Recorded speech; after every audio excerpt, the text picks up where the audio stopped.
వీళ్ళు కూడా సేమ్ ఇప్పుడున్న హిందుత్వంలో ఉన్న వాళ్ళు వీళ్ళందరూ కూడా సేమ్ ఒక యూనిటీ అయిపోయి వేరే దాన్ని నమ్మకూడదు అని మీ స్లోగనే వీళ్ళు తీసుకున్నారనుకోండి, వీళ్ళు కూడా ఇదే పందాలోకి వచ్చారనుకోండి, ఎలా ఏమవుద్ది? లక్షణంగా తీసుకోమని చెప్పండి. ఎందుకంటే ఇది సత్యం అనేది వాళ్ళు సత్యమే కదా. నేను చెప్తున్నా వినండి, ముస్లింలు అనుకున్నాను వాళ్ళదే సత్యం. నేను దానికి చెప్తాను, ప్రతి మతంలో సత్యమే. నేను దానికి మంచి ఉదాహరణ బైబిల్ని చెప్తాను. యేసు ప్రభు చనిపోయి తిరిగి లేచిన తర్వాత క్రిస్టియానిటీ ఎప్పుడైతే స్ప్రెడ్ అవుతుందో అప్పుడు యోధా మతస్థులకు విపరీతమైన కోపం వచ్చింది. అరే వీళ్ళు యూదుల్లో ఉండి ఇప్పుడు యేసు ప్రభుని వ్యక్తులు ప్రకటిస్తున్నారంటని చంపడానికి స్టార్ట్ చేశారు. అలా చంపుతూ ఉన్నప్పుడు యేసు ప్రభు శిష్యులు ఉన్నారే వాళ్ళని పట్టుకొచ్చి కస్టడీలో పెట్టారు. ఈ కాసేపట్లో చంపాలి వీళ్ళని. ఈ టైంలో గమలియేలు అనే ఒక పెద్ద మనిషి అంటే వేత్త ఆయన వచ్చి ఒక మాట అన్నాడు, ఏం చేస్తున్నారంటే వీళ్ళని చంపేస్తున్నాం, ఎందుకు అంటే యేసు ప్రభు అనే ఒక ఆయన దేవుడు అని వీళ్ళు ప్రకటిస్తున్నారు. చదువుతున్నానండి యెహెజ్కేలు ద ఒరిజినల్ స్క్రిప్ట్ ఆఫ్ యెహెజ్కేల్ 23 అని గూగుల్లో సెర్చ్ చేశాను. ఒకసారి అది నాకు వెరిఫై చేసి ఏ టెక్స్ట్ అని ఒకసారి నేను చదివేసి మీకు ఇస్తాను. ఓకే. యెహెజ్కేల్లో 20వ వచనం 23వ అధ్యాయం 20వ వచనంలో there she lusted after her lovers whose genitals were like those of donkeys, గాడిదల వంటి పురుషాంగం కలిగిన వారు. ఒక్కసారి అది నేను ఏమడిగాను, ఓల్డెస్ట్ టెక్స్ట్. ఓకే, అది ఓల్డెస్ట్ టెక్స్ట్ ఏంటో ఒకసారి చూడండి. ఒరిజినల్ స్క్రిప్చర్ ఆఫ్ యెహెజ్కేల్ 23 చాప్టర్ గూగుల్లో పెట్టాను.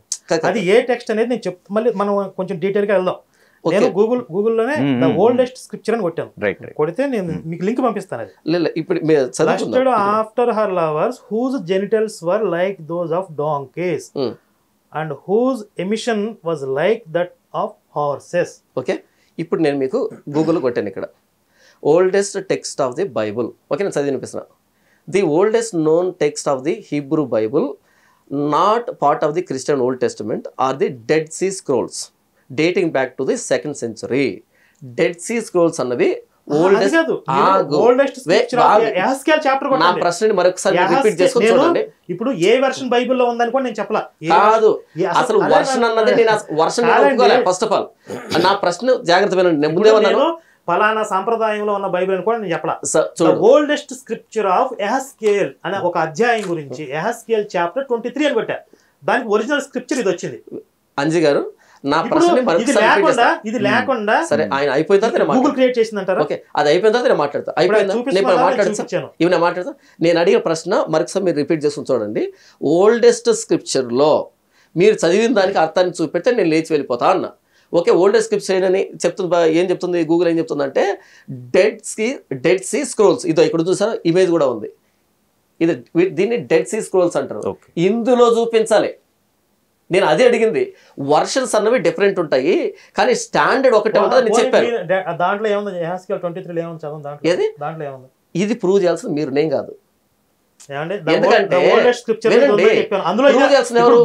గూగుల్ నాలెడ్జ్ ప్రకారం అందులోనే చూపించారు. ఇప్పుడు చూడు, అందులో కాదని కాదు, ఓల్డెస్ట్ స్క్రిప్చర్ అని కొట్టాను. ఒకటి దాంట్లో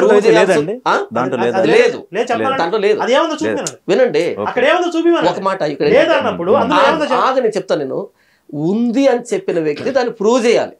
నేను దాన్ని అడిగాను. ఇప్పుడు నేనే మీకు అర్థమవుతుందా? డెడ్ సీ స్క్రోల్స్ చెప్తున్నారు. డెడ్ సీ స్క్రోల్స్ అంటారు. 2nd century ఓల్డెస్ట్ టెక్స్ట్ ఇది. ఓల్డెస్ట్ టెక్స్ట్ దీంట్లో చూపించు. రైట్, ఓల్డెస్ట్ టెక్స్ట్ అది. అందులో ఏముందో ఆయనకి తెలియదు, నాకు తెలియదు. అవునా? రైట్. తెలియనప్పుడు ఎందుకు కోట్ చేసావు? అది నా ప్రశ్న. మీకు తెలుసా?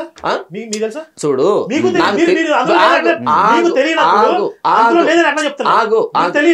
ఒకటి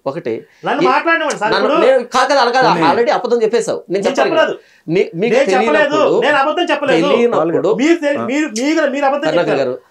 అందులో లేదని చెప్పి మీరు అబద్ధం చెప్పారు. కరుణాకర్ గారు, అందులో ఏముందో తెలియదు.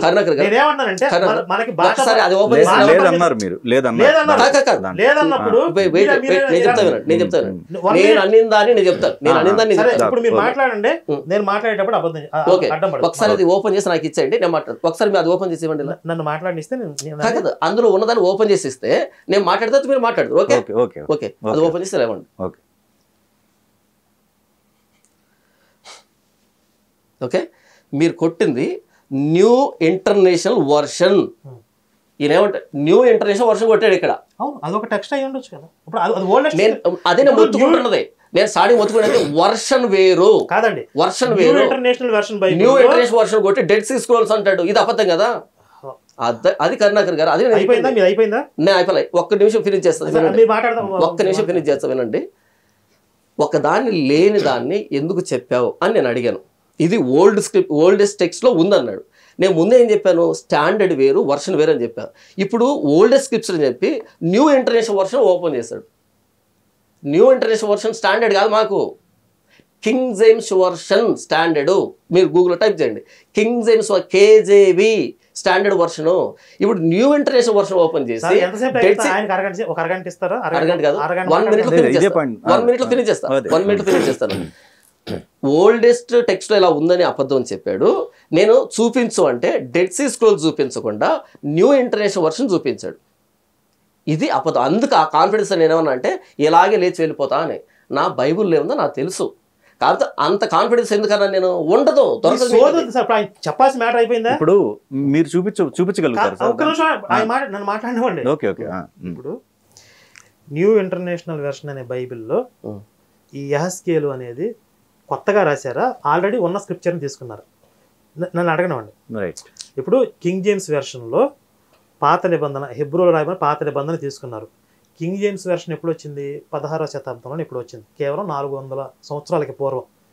కింగ్ జేమ్స్ వెర్షన్ కంటే పూర్వం ఉన్నటువంటి స్క్రిప్చర్స్ని తీసుకొచ్చి కింగ్ జేమ్స్ వెర్షన్లో యాడ్ చేశారు. అలాగే న్యూ ఇంటర్నేషనల్ వెర్షన్లో హిబ్రూలో ఉన్నటువంటి పాత స్క్రిప్చర్స్ని తీసుకొచ్చి అందులో పెట్టారు. అలాగే సువార్తను తీసుకొని అందులో పెట్టారు. అంటే న్యూ ఇంటర్నేషనల్ వెర్షన్లో ఉన్నదంతా కొత్తదని కాదు, పాత టెక్స్ట్ని తీసుకొచ్చి అందులో పెట్టారు న్యూ ఇంటర్నేషనల్ వెర్షన్. నేను ఓల్డెస్ట్ స్క్రిప్చర్ యెహెజ్కేల్ అని పెట్టాను, అది న్యూ ఇంటర్నేషనల్ వెర్షన్లో ఇప్పుడు కింగ్ జేమ్స్ వెర్షన్లో మార్చి ఉండొచ్చు, కానీ న్యూ ఇంటర్నేషనల్ వెర్షన్లో ఓల్డ్ స్క్రిప్చర్ని ఉన్నదన్నట్లుగా పెట్టారు. ఇప్పుడు నేనేమంటానంటే, ఇప్పుడు డెడ్ సీ స్క్రోల్స్లో ఏముందో దాంట్లో చూపించినప్పుడే అది ఒరిజినల్ అని చెప్తున్నారు కదా. Old not original. ఇప్పుడు ఆయన చెప్పిందే చెప్తున్నాను, మీరు చెప్పిందే చెప్తున్నాను. ఇప్పుడు ఓల్డెస్ట్ స్క్రిప్చర్స్ లో ఇది ఉందని చెప్పి నేను గూగుల్ అడిగితే ఏముందని అడిగితే గూగుల్ చూపించింది, NIV చూపించింది. అది ఇప్పుడు కింగ్ జేమ్స్ వెర్షన్ లో కింగ్ జేమ్స్ వెర్షన్ అనేది 400 సంవత్సరాల పూర్వం తయారు చేసింది.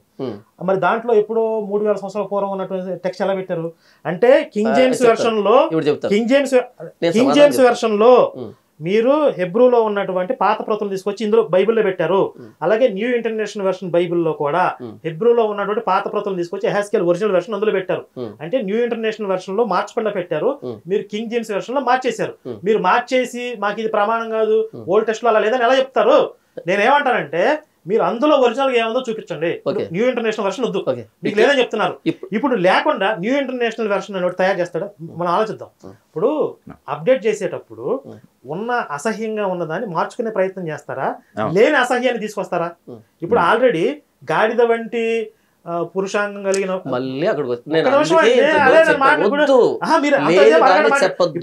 కింగ్ జేమ్స్ వెర్షన్ లో ఉన్నదే ఎందుకంటే లేదండి, నన్ను ఆర్గ్యుమెంట్ చేయను. కింగ్ జేమ్స్ వెర్షన్ లో ఉన్నదే ఇప్పుడు తెలుగు టెక్స్ట్ లో ఏదైతే ఉందో అదే ఓల్డ్ హెబ్రూ స్క్రిప్చర్స్ లో కూడా ఉందనుకుందాం, ఇదే ఉందనుకుందాం, మనం కామన్ సెన్స్ తో ఆలోచిద్దాం. గాడిద వంటి ముఖాలు కలిగినటువంటి, గాడిద గుర్రం వంటి ముఖాలు కలిగినటువంటి సిగ్గుమాలిన వెటకాండతో పోయారు మీరు, ఇదే టెక్స్ట్ హెబ్రూలో ఉందనుకుందాం. కొంచెం పొలైట్గా ఉంది కదా, ఈ పొలైట్గా ఉన్నదాన్ని న్యూ ఇంటర్నేషనల్ వెర్షన్ లో చండాలంగా అసహ్యంగా మార్చారా? ఇప్పుడు అసహ్యంగా ఉన్నదాన్ని మంచిగా మారుస్తారా? లేనిదాన్ని సృష్టించారా వాళ్ళు? అంటే మీరు మార్చుకున్నారు, మీరు పొలైట్ గా మార్చుకున్నారు. మీరు పొలైట్ గా మార్చుకుని ఓల్డ్ దాంట్లో లేదంటారేంటి? మీరు ఓల్డ్ దాంట్లో ఏముందో చెప్పండి. నేను సమాధానం చెప్తాను. అంజీ గారు వెరీ గుడ్, మంచి ప్రశ్న అడిగారు. రామాయణాలు చాలా రకాలు ఉన్నాయి, ఓకే, చాలా రకాలు ఉన్నాయి. మీరు ఏ రామాయణాన్ని స్టాండర్డ్గా తీసుకుంటారు? వాల్మీకి కదా. ఇప్పుడు నేను ఇంకొక రామాయణాన్ని తీసుకొచ్చి మాట్లాడానుకో, లేదు వాల్మీకి రామాయణం మాకు ప్రమాణం అంటారు. అవి ప్రక్షిప్తాలు, ఓకే, ప్రక్షిప్తాలు, అది రైట్ కావచ్చు, అందులో ఏదైనా ఉండొచ్చు. మొత్తం ఆయన చెప్పేటప్పుడు ఇప్పుడు వాల్మీకి రామాయణం అని చెప్పి నేను వింటున్నాను. ఇప్పుడు మళ్ళీ నేను చెప్పి నాకు టైం ఇవ్వండి, నేను చెప్పేటప్పుడు ఆయన మాట్లాడుకోవాలి, అది గుర్తుపెట్టుకోవాలి. ఓకే, రైట్, మంచిది. ఏదైనా ఒకవేళ మాట్లాడుతున్నప్పుడు లేదండి వాల్మీకి రామాయణం అన్నది మాకు ప్రామాణిక రామాయణము అని మాట్లాడతారు. ఓకే, అప్పుడు నేను ఏ ఆర్గ్యుమెంట్ చేయాలన్నా సరే వాల్మీకి రామాయణం నుంచి ఆర్గ్యుమెంట్ చేస్తే ఆర్గ్యుమెంట్ అనేది బాగుంటుంది. ఇది ఉదాహరణ మాత్రమే. అలాగే బైబిల్లో స్టాండర్డ్ బైబిల్ ఏంటంటే, మాకు క్రిస్టియన్కి స్టాండర్డ్ ఏంటంటే KJV KJV, king James version. ఇక మిగిలినటువంటి ఏవైతే ఉన్నాయో ఎన్ఐవి కానీ, ఈఎస్వి కానీ, లేకపోతే రకరకాల లైఫ్ బైబుల్స్ అని కానీ చాలా ఉన్నాయి కదా, ఇవన్నీ కూడా వర్షన్స్ అంటారు వీటిని. అంటే కింగ్ జేమ్స్ బైబుల్ నుంచి తీసుకొని వర్షన్ అంటే అర్థం ఏంటంటే, ఉదాహరణకి అమెరికా వాళ్ళకి వాళ్ళు వర్షన్ తయారు చేస్తున్నారు, అమెరికన్ టర్మినాలజీ ఒకటి ఉంటుంది, దాన్ని ఉపయోగిస్తాడు. లేకపోతే ఇండియాకి సంబంధించిన వర్షన్ తయారు చేస్తాడు, ఇండియా వాళ్ళు ఏం అర్థం చేసుకోవాలో రాస్తాడు. లేదా లోకల్స్లో ఉన్నటువంటి వాళ్ళకి సంబంధించి, లేకపోతే తెలుగు రాని వాళ్ళ కోసం ఒక వర్షన్ తయారు చేయాలనుకో, వాడుక భాషలో తెలుగులో ఉంటుంది అది. ఓకే, దీన్ని వర్షన్ అంటారు. వర్షన్ అన్నది స్టాండర్డ్ కాదు, దాన్ని ప్రామాణికంగా తీసుకో. అది అర్థం చేయించడానికి ఒక మార్గమే తప్ప అది పుల్పిట్ మీద మేము వాడము దాన్ని. కేజేవి. ఇప్పుడు మీరు వాల్మీకి రామాయణం ఎంత ప్రమాణం అని మీరు భావిస్తారో, మిగిలిన వర్షన్ అని ప్రక్షిప్తాలు ఏదో అన్నారు కదా, అలా ఎలా అంటారో మేము కూడా ఏమంటామంటే కేజేవి అన్నది స్టాండర్డ్ మాకు బైబులు, కాబట్టి అందులో మాకు ఏదైనా చూపితే మేము వింటాం. అలా కాకుండా మీరు ఓల్డ్ టెక్స్ట్ ఏది డెడ్ సీ స్క్రోల్స్ ఉన్నాయి కదా, అక్కడికి వెళ్ళామనుకో మరలా వింటాం. ఎందుకని? అక్కడి నుంచే ఇది వచ్చింది కాబట్టి, కేజీ వచ్చింది కాబట్టి దాన్ని కూడా మేము వింటాం. ఇప్పుడు మాకేం కావాలి, నేను అడిగిన దానికి ఏంటి, ఆ గాడిద గుర్రాలు ఏదో అన్నప్పుడు నేనేమన్నానంటే ఓల్డ్ టెక్స్ట్లో ఇలా ఉంది అని ఆయన అన్నాడు కాబట్టి, సరే ఉంది అన్నావు కాబట్టి ఎక్కడుందో చూపించంటే ఆయన వెతికితే ఏం చేశాడు, ఒకటి ఏం చేయాలి, డెడ్ సీ స్క్రోల్స్లో అయినా చూపించాలి, ఓల్డ్ అన్నాడు కాబట్టి. లేకపోతే లేదు మీ కింగ్ జేమ్స్లో చూపెడతా అంటే ఓకే కింగ్ జేమ్స్లోనే చూపించాలి. ఓకే, నేను కింగ్ జేమ్స్లో అడగలే, కానీ ఈయన ఏం చేశాడు, ఇటు కింగ్ జేమ్స్లో కాకుండా స్టాండర్డ్లో కాకుండా అటు ఓల్డ్లో కాకుండా ఒక వర్షన్లో పట్టుకొచ్చాడు. ఏది? ఎన్ఐవిలో తీసుకొచ్చాడు. వర్షన్లో రకరకాల వర్ణనలు ఉంటాయి, రకరకాలుగా వర్ణిస్తాడు. మీకు ఒక మాట చెప్తాను, అంటే లేనిది ఉన్నట్టుగా క్రియేట్ చేయటమా? ఇప్పుడు వెరీ గుడ్, మంచి ప్రశ్న అడిగి చెప్తాను. క్రియేట్ చేయడం కాదు, కాకి పిల్ల కాకి ముద్దు, ఇది తెలుగు సామెత. ఓకే, దీన్ని ఇంగ్లీష్లో చెప్పండి, ఇంగ్లీష్లో మీరు చెప్పలేరు, ఎందుకంటే అది తెలియదు మీకు. నేను చెప్తాను అండి, ఎవ్రీ డాంకీ లవ్స్ హిస్ బ్రే అని ఉంటుంది. ఎవ్రీ డాంకీ లవ్స్ హిస్ బ్రే అని ఉంటుంది. దాన్ని తెలుగులో పట్టుకొచ్చామనుకో, ప్రతి గాడిదికి దాని పిల్ల ముద్దే అని ఉంటుంది. కానీ తెలుగులో ఏముంది, కాకి పిల్ల కాకి ముద్ద అని ఉంటుంది. ఇప్పుడు మార్చలే, ప్రాంతాన్ని బట్టి ఆ ఎక్స్ప్రెషన్ మారిపోతుంది. వర్షన్ ఏం చేస్తుంది, ఏ ప్రాంతాన్ని డీల్ చేస్తుందో ఆ ప్రాంతంలోకి షిఫ్ట్ అవుతుంది వర్షన్ అనేది, ఆ పీపుల్కి కనెక్ట్ అవుతుంది. సో ఇక్కడ అర్థాన్ని మార్చట్లే, ఆ ప్రాంతం వాళ్ళతో కనెక్ట్ అవుతుంది. అది నేను చెప్పింది. ఇప్పుడు ఎవ్రీ డాంకీ లవ్స్ హిస్ బ్రే అన్నది English as it is meaning, కాకి పిల్ల కాకి ముద్ద అనేది సేమ్ ఈక్వల్. నెక్స్ట్ కోటి విద్యలు కూటి కొరకు అనేది తెలుగు. దీన్ని ఇంగ్లీష్ ఎలా చెప్తాం మనము, every man is slave to his stomach అని ఉంటుంది. ఇది వేరు, ఇక్కడ కోటు ఉంది ఇక్కడ కోటు రాలేదంటే కుదరదు. సో వర్షన్ అనేది ఎవరిని డీల్ చేస్తుంది, కింగ్ జేమ్స్లో ఉండే మ్యాటర్ని ఎవరితో డీల్ చేస్తుందో వాళ్ళకు అనుగుణంగా మారుతుంది. ఇక్కడ అర్థం మారదు, అర్థం ఎక్స్ప్రెషన్ మారుతుంది. ఇప్పుడు కరుణాకర్ గారు ఏం చేశారు, ఎన్ఐవి తీసుకొచ్చాడు, న్యూ ఇంటర్నేషనల్ వర్షన్ తీసుకొచ్చాడు. ఇది వర్షన్ మాత్రమే, నాట్ స్టాండర్డ్. కేజేబీ స్టాండర్డ్. కాబట్టి మీరు ఓల్డ్ అని మెన్షన్ చేశారు కాబట్టి డెడ్ సీ స్క్రోల్స్లో చూపించండి అని చెప్పాను. అలా చూపెడితే ఇక నేను ఆర్గ్యుమెంట్ కూడా చేయను, అలా లేచి వెళ్ళిపోతాను. ఇక కరుణాకర్ గారు మీరు చాలా గ్రేట్ అని చెప్పి వదిలిపెడతాను. ఇంత సవాల్ ఎందుకు చేశాను నేను, కాన్ఫిడెన్స్ నాకు ఉంది కాబట్టి. నేను ఏమంటున్నాను, కరుణాకర్ గారు మీరే తప్పని కాదు నేను అంటున్నది, మా ప్రమాణ గ్రంథాల్లో చూపించండి. ప్రమాణ గ్రంథాలు బయట ఉన్నటువంటి వాటిని తీసుకొని మా మీద రుద్దే ప్రయత్నం చేస్తే అది తప్పుగా చిత్రీకరించబడతారు. నా బాధ అది, అంతే, ఇంకేం. ఇప్పుడు ఇలాంటిది ఒకటేనండి, ఇంకేమైనా ఉన్నాయండి? అయిపోయిందా? ఇప్పుడు నేను చెప్పేది ఏంటంటే, ఇప్పుడు ఆయన వాల్మీకి రామాయణాన్ని ఎగ్జాంపుల్గా చెప్పారు. వాల్మీకి రామాయణం ఎందుకు ప్రామాణికం, మొట్టమొదట రాముడి గురించి వచ్చినటువంటి కావ్యం, రాముడి గురించి ఆయన జీవిత చరిత్ర గురించి మొట్టమొదట వాల్మీకి రామాయణం ప్రామాణికం. మిగిలినవి దాన్ని అనుసరిస్తూ కొన్ని వాళ్ళకి అందినటువంటి కొంత వేరే సమాచారం కావచ్చు, లేకపోతే వాళ్ళకు ఉన్నటువంటి భావాలు కూడా కొన్ని వెర్షన్స్ రాశారు. కాబట్టి ఏదన్నా భేదం ఉంది అంటే అల్టిమేట్గా వాల్మీకి రామాయణం దగ్గరికి వెళ్తాం, అంటే ఓల్డెస్ట్ స్క్రిప్చర్ కాబట్టి.